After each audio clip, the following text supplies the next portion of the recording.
So, do you recognize this? Reading online newspapers about all kinds of cybersecurity threats and secretly hoping that they will not affect your company, or that the impact will not be so bad.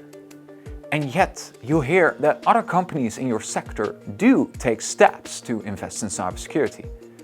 But of course you would rather not spend time on this, so you can proceed with investing in your business model. Couldn't you just outsource the responsibility of your company's IT?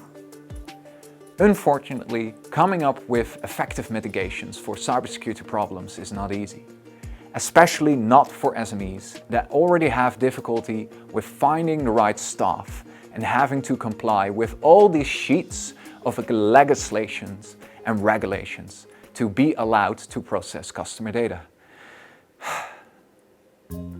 My name is Daniel, and in this episode I'm going to guide you on learning to think like a cybersecurity specialist, so that you and your colleagues can continue to work on your business goals with the same passion, but a slightly more secure. In this episode, especially for you, tips and tricks on choosing mitigations, case phishing. You have been probably told that everybody in your company should be responsible for the security of your data and the data of your clients. But by making everybody responsible, nobody will feel responsible. Yes, if everybody in our company would have been a cybersecurity specialist, we would not have been hacked.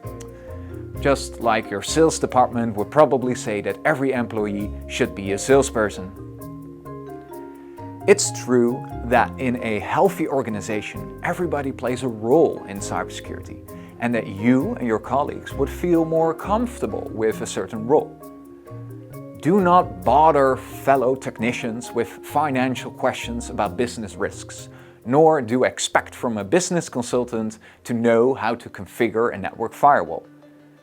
Cybersecurity is not only based on technology, and simply blaming the human factor will not solve your problems either. You can and you should think about cybersecurity from all three perspectives: business, people, and technology. For example, if such a network firewall, like a digital fortress around your company, is too expensive, your finance department will probably not want to buy it. And if this firewall is not implemented correctly, those pesky phishing emails and other digital attacks will just get through. And if this digital fortress would block too much traffic or would spam you and your colleagues with notifications that something might be wrong, you can assume that there will be complaints and that all the gates to your digital fortress will be put wide open again. But this does not alter the fact that such a digital fortress would greatly limit damages if someone were to click the link. And let's be honest, no matter how aware and how good your team is, eventually someone will click. As an entrepreneur, you don't have to see cybersecurity as a separate task or something that's only required by law. You can incorporate it in line with your business goals by making it a part of the quality of your product and services, so that everybody in your company can take his or her own responsibility and role and contribute to it. For example, at the strategic level, as a manager, you can define why information security is important for the quality of your product and services.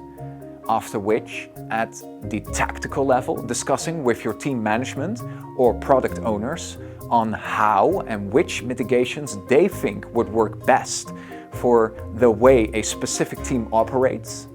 And finally, your colleagues will be grateful for a clear what on easily accessible procedures and instructions for each mitigation at the operational level. And no, it will not be effective to invest in cybersecurity if you are not in control of your company's basic procedures.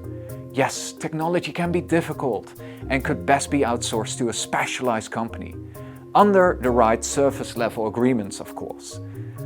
that this specialized company will actually help you if something goes wrong. Common mistake.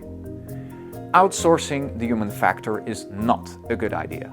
It's best to choose mitigations by offering a choice to your colleagues from all three perspectives: business, people, and technology, so that from each perspective can be looked at which mitigation is feasible, which mitigation will be technically effective, and which mitigation will be desirable. Let's practice. I will take the role as your team lead and inform you that our management thinks cybersecurity is important. Not because we are trying to avoid fines, not because we want to make sure that our competitors do not gain any insight in our super secret products and procedures. No, because we think it's important that our clients can trust us and that we want you to feel comfortable and safe to work for this company. And then, I would ask you to choose one of the following 3 mitigations against phishing. 1. We state as a rule that you are never allowed to click on any links in emails again, and you are never allowed to open any attachments. Or 2.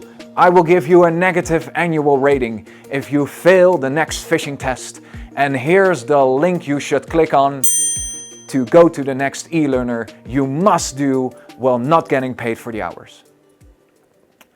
Or 3, that there will be slightly less money available for extras coming year, because we want to invest in a contract for this team for 2-factor authentication on your work phone.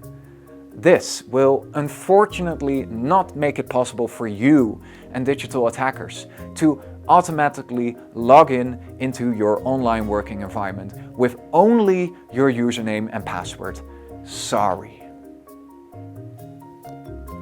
In a healthy company, cybersecurity is part of the quality of its products and procedures, where every employee has easy access to clear procedures and instructions, and mitigations are accepted and implemented because they have been customized to you and your colleagues. I hope I've been able to tell you something new, and I hope to see you again in the next episode on learning to think like a cybersecurity specialist. Thank you.